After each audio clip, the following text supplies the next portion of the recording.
Hello दोस्तों, स्वागत है आपका हमारे YouTube channel Hindi by Kaushik sir पे। दोस्तों, जैसा कि आज को आपको पता था एचएससी ग्रुप डी का पेपर था और उसका सोल्यूशन जो है मैं करवा रहा हूँ 21/10/2023 मॉर्निंग शिफ्ट का जो पेपर था। दोस्तों, पूरे पेपर का सोल्यूशन करवाया जाएगा। सबसे पहले मैं हिंदी का सोल्यूशन करवा रहा हूँ क्योंकि पीडीएफ पूरी अब तक अपलोड नहीं हुई थी। तो दोस्तों देखिएगा कि किस प्रकार से क्या क्वेश्चन आए थे, इसका सही आंसर क्या हुआ। जो भी साथी आज हमसे नया जुड़ा हो चैनल को सब्सक्राइब कर दे ताकि एग्जाम से संबंधित सारी खबर भी आपको मिलती रहे और पेपर का होते ही सोल्यूशन भी आपको मिलता जाए। देखिएगा दोस्तों, सबसे पहले यह कौन सा वाक्य संबंध कारक का उदाहरण है। यहाँ पे संबंध कारक का उदाहरण पूछा तो मेरी उम्र 60 वर्ष की है, तो यहाँ पे ही है दोस्तों। उम्र जो है वो 60 वर्ष की, अर्थात 60 वर्ष की उम्र और जो साल है उसका संबंध दिखाया गया, तो संबंध कारक का उदाहरण पूछा गया था। उसके बाद है दोस्तों, इस बाग में अब मत घूमो।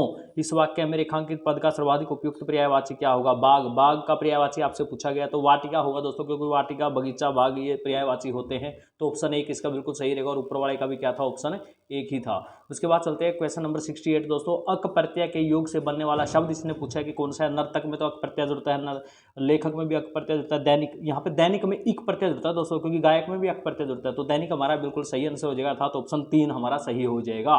उसके बाद है कुल्हाड़ियों को आते देख पेड़ रोने लगे। इस वाक्य में अलंकार कौन सा। दोस्तों ये सारे के सारे टॉपिक है ना, मैंने अपने यूट्यूब चैनल पे करवा भी रखे हैं, आप देख सकते हो। जिस पे साथी का पेपर अभी होना है तो वो देख सकता है सारे के सारे टॉपिक हिंदी वाले प्ले लिस्ट में जाकर के।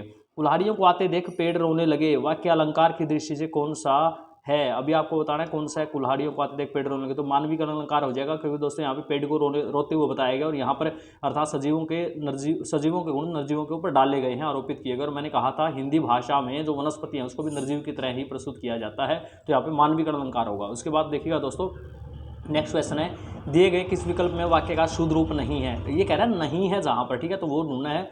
तो प्रकृति और जीवन का घोर अरे पहला ही बिल्कुल सही आंसर हो जाएगा, क्योंकि घोर नहीं होता, घनिष्ठ होता है, ठीक है। तो इसने घोर लिखा है तो ये अशुद्ध वाक्य हो गया हमारा। उसके बाद है, जिस समास में पहला पद प्रधान हो उसे कहते हैं, उसे क्या कहते हैं। जिस समास में पहला पद प्रधान हो उसका अविभाव समास कहते हैं, अर्थात ऑप्शन 4 यहाँ पे बिल्कुल सही हो जाएगा, अविभाव।